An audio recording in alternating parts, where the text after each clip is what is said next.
Chers amis internautes, bonjour et bonsoir. Et bienvenue dans nos studios de la Butte au Gervais pour une rencontre exceptionnelle. Voilà, il s'agit bien sûr du professeur Astier que vous voyez à l'écran et qu'on voit plus beaucoup souvent, qui est bien connu du milieu autorisé et du grand public. Pour ceux et celles qui l'auraient oublié, je rappelle que le professeur Astier est non seulement un éminent inventeur, il nous en parlera je pense, mais aussi un auteur à succès et un compositeur émérite.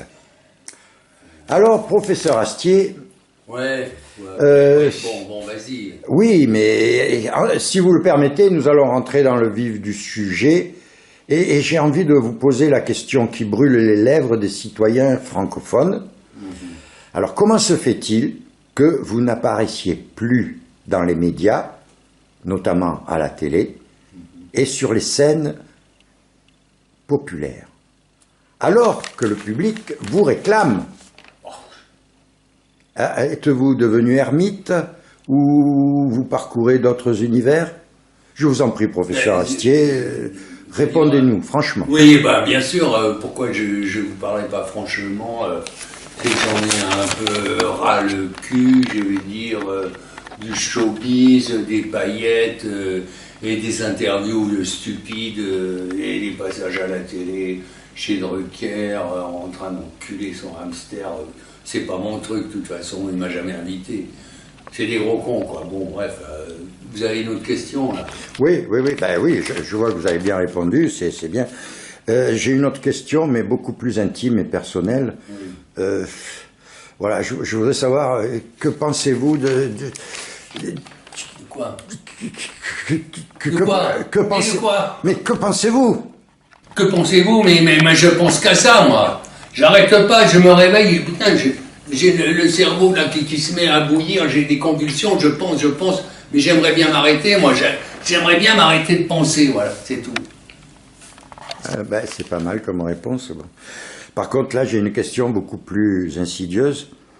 Vous avez dit au siècle dernier que vous ne supportiez pas les moules. Pouvez-vous vous expliquer, car les fruits de mer sont inquiets? Écoutez, déjà, c'est des conneries, parce qu'en fait, j'ai peur des moules, voilà, c'est tout. Mais je dois le dire, je suis né au bord de l'étang de Berre, à Port-de-Bouc et tout, Saint-Mick-les-Remparts, je connais par cœur, et sur la plage, j'ai vu une moule sauvage géante qui a mangé ma belle-sœur, comme ça. Elle a versé une énorme gueule noire, après avoir sillonné tous les temps, et voilà, et elle est morte, noyée. La moule? Alors, ne me parlez pas des moules. Hein. C'est la moule? Non, mais lâchez-moi un peu les moules, ça va. Bon, alors est-ce que vous pouvez nous parler de vos inventions, parce que je sais que vous avez été primé au concours Lépine en 72, 73, 77, 82, 93, 2012 et 2014.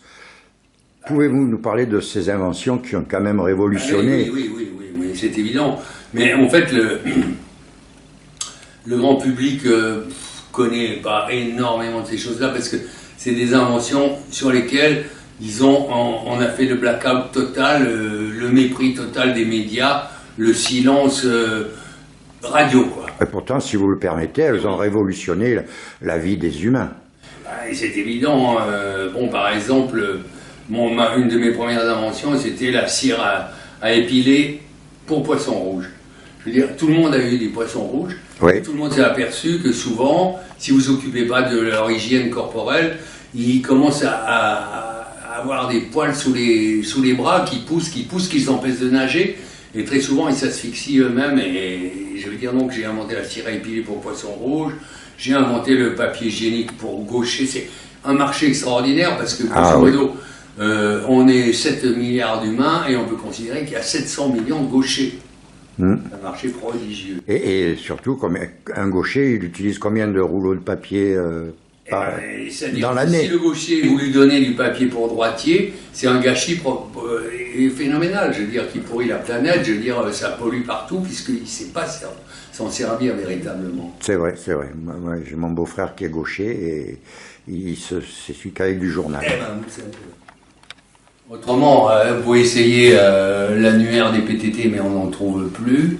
Le calendrier des postes, c'est un machin, c'est en carton, ça vous trouve le cul. Je veux dire, bon, arrêtons avec ça.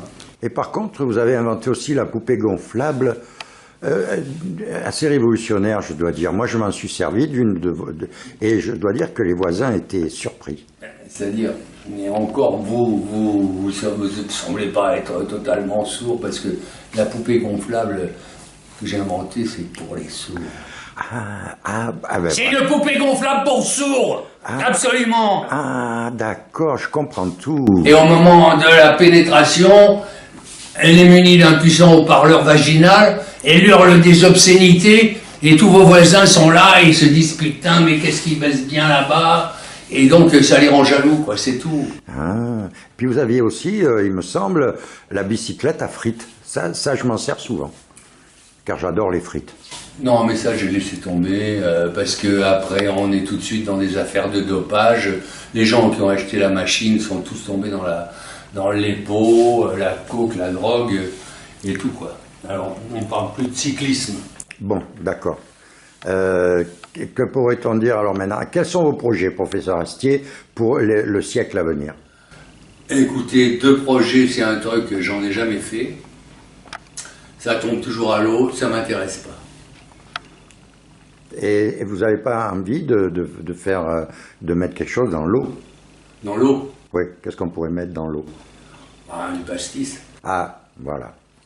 Eh bien, écoutez, professeur Astier, je ne vais pas vous demander de chanter une chanson ou de faire un striptease. C'est fini. Voilà, je vous remercie, professeur Astier. Et chers amis internautes, je vous donne rendez-vous le mois prochain pour notre interview d'une grande célébrité française. Allez vous faire foutre! Voilà, c'est le mot de la fin. Merci, professeur Astier.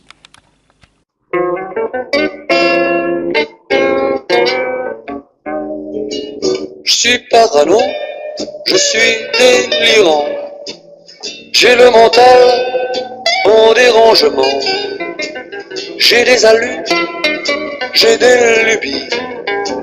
Je suis démon, je suis un peu psy.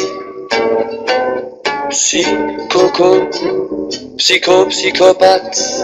C'est fashion et beau, c'est in et ça me flatte. Mon ego est si frénétique qu'avec le surmoi, ça devient parfois tragique. Car je crois que mon inconscient ne connaît pas Freud ou Lacan, ne connaît pas Freud ou Lacan. Papa, paranoïaque, la paranoïa, c'est snob, c'est démoniaque, mais souvent ça tourne pas bien rond. J'ai des allus, des hallucinations. Alors tous les copains me disent, tu devrais faire une analyse, tu devrais faire une analyse.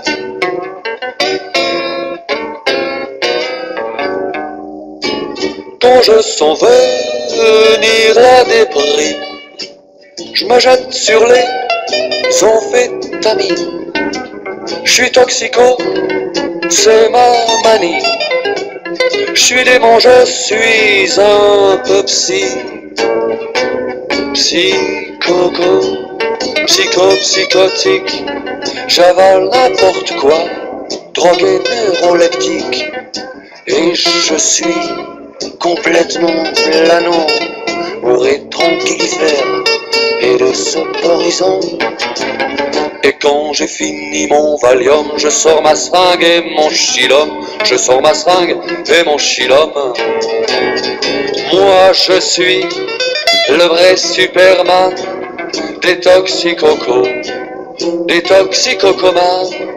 Je plane mauvais, Ronald à l'éther, avec Véronique ou bien avec Esther. Mais quand vraiment je flippe à mort, je griffe, j'égratigne et je mords. Je griffe, j'égratigne et je mords.